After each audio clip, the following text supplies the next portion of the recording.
علیکم ورحمۃ اللہ وبرکاتہ۔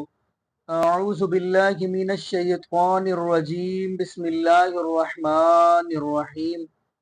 انما كان قول المؤمنین اذا دعوا الى اللہ ورسولہ لیحکم بینہم ان یقولوا سمعنا واطعنا واولئک هم المفلحون۔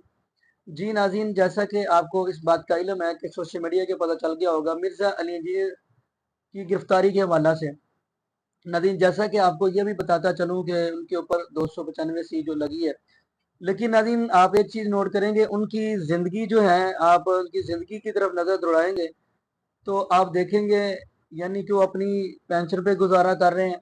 یہاں تک آپ دیکھیں گے، ان کی ہسٹری پڑھیں گے تو اپنے جو ان کے بچے ہیں وہ بھی یعنی سرکاری اسکول میں یعنی پڑھتے ہیں، تو جو ان کے گھر کا خرچہ وغیرہ چلتا ہے، جو ان کے بھائی باہر ہیں ان کی وجہ سے یعنی یہ چل رہا ہے، یعنی کہ اتنا سادہ سا بندہ ہے۔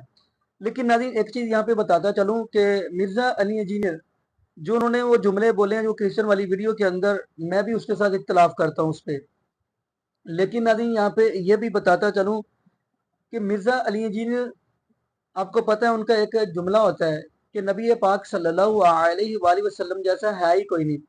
یعنی یقین مانیے اس بندے نے آ کے عوام کو کافی کچھ یعنی دیا، یعنی کافی ان کو عوام الناس کو شعور آیا اس بندے کی وجہ سے۔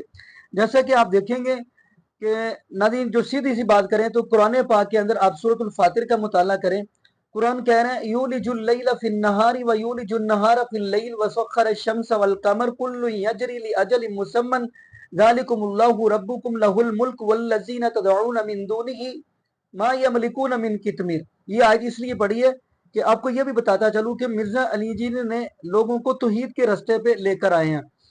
تو ناظرین یہ قرآن کہہ رہا ہے یولج اللیل فی النہار ویولج النہار فی اللیل، یعنی راتوں کو دنوں کے اندر، دنوں کو راتوں کے اندر تبدیل کرنے والا کون ہے؟ اللہ۔ لیکن آپ اس معاشرے کے اندر دیکھیں گے ایک ایسا طبقہ بھی ہے، میں بڑی محبت اور پیار کے ساتھ کہتا ہوں، یقین مانیے کہ آپ کو پتہ ہے کہ ان لوگوں نے یہ عرس جو ہے، عرس کس کو کہتے ہیں، یعنی میلہ کس کو کہتے ہیں؟ آپ میلے کے بارے میں پتہ کرنا ہے نا تو آپ سورہ قصص کا مطالعہ کریں، جو وہ اللہ کے ولی نوجوان میلہ ہی لگا ہوا تھا، دقیانوس بادشاہ تھا تو وہاں سے نکلے تھے۔ اگر میلے کے بارے میں ہی پتہ کرنا ہے کہ کن کا کام ہے تو آپ نبی ابراہیم علیہ السلام کی سیرت پڑھیں، جب نبی ابراہیم علیہ السلام سے قوم نے کہا کہ آؤ ہم آپ کو لے کر چلے، پتہ ہے آپ کو کہاں پہ کہہ رہے تھے؟ یعنی میلے پہ لے کر چلے، تو نبی ابراہیم علیہ السلام نے فرمایا تھا کہ میں بیمار ہوں۔ تو ناظرین مین چیز جو ہمارا دین ہے وہ قرآن حدیث ہے، یعنی ہم نے رب العالمین کے قرآن اور نبی پاک صلی اللہ علیہ وآلہ وسلم کے فرمان کو فالو کرنا ہے۔ قرآن اور نبی پاک صلی اللہ علیہ وآلہ وسلم کے فرمان کے مطابق زندگی گزارنی ہے، نہ کہ یہ چیز۔ میں ولیوں کا انکار نہیں کرتا، کیونکہ قرآن کہہ رہے ہیں الا ان اولیاء اللہ لا خوف علیہم ولا هم يحزنون، جو اللہ کے ولی ہیں ان کو نہ کوئی خوف ہوگا نہ وہ غمگین ہوں گے۔ لیکن مرزا علی جی نے لوگوں کو عقیدہ توحید کی طرف لے کر آئے ہیں۔ اب عقیدہ توحید کیا ہے؟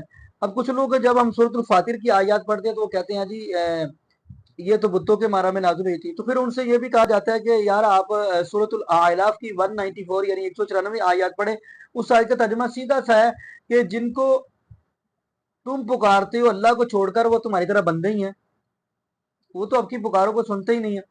تو ناظرین میں اگلی بھی بات کرتا چلوں، باقی توحید جو ہے نا، توحید آپ کو پتہ ہے تمام انبیاء علیہ السلام نے قوم کو آ کر سب سے پہلے توحید کا ہی پیغام دیا۔ اب دو چیزیں نبی پاک صلی اللہ علیہ وآلہ وسلم ہمیں دے کر گئے ہیں، کون سی؟ عن المقدام رضی اللہ تعالی عنہ قال قال رسول اللہ صلی اللہ علیہ وآلہ وسلم ترکت فیکم امرین لن تزلوا ما تمسکتم بہما کتاب اللہ و سنت رسولی۔ حضرت مقدام رضی اللہ تعالی عنہ فرماتے ہیں، یہ مالک غالباً محترم مالک کی حدیث ہے یہ، حضرت مقدام رضی اللہ تعالی عنہ فرماتے ہیں کہ نبی پاک صلی اللہ علیہ وآلہ وسلم فرمایا میں تمہارے پاس دو چیزیں چھوڑ کر جا رہا ہوں، ایک نمبر ایک رب العالمین کا قرآن، نمبر دو نبی پاک صلی اللہ علیہ وسلم کا فرمان۔ ان دونوں کو جب تک بندہ مضبوطی سے تھامے رکھے گا، پکڑے رکھے گا، ہرگز گمراہ نہیں ہو سکتا۔ اور ایک اور حدیث ہے جس کے اندر نبی پاک صلی اللہ علیہ وآلہ وسلم نے فرمایا کہ میں آپ کے پاس رب العالمین کا قرآن چھوڑ کر جا رہا ہوں اور اپنے اہل بیت چھوڑ کر جا رہا ہوں۔ نبی پاک صلی اللہ علیہ وآلہ وسلم کے اہل بیت سے محبت کریے گا۔ تو ناظرین اگلی بات عقیدہ توحید، میں عقیدہ توحید پہ ہی بات کر رہا ہوں۔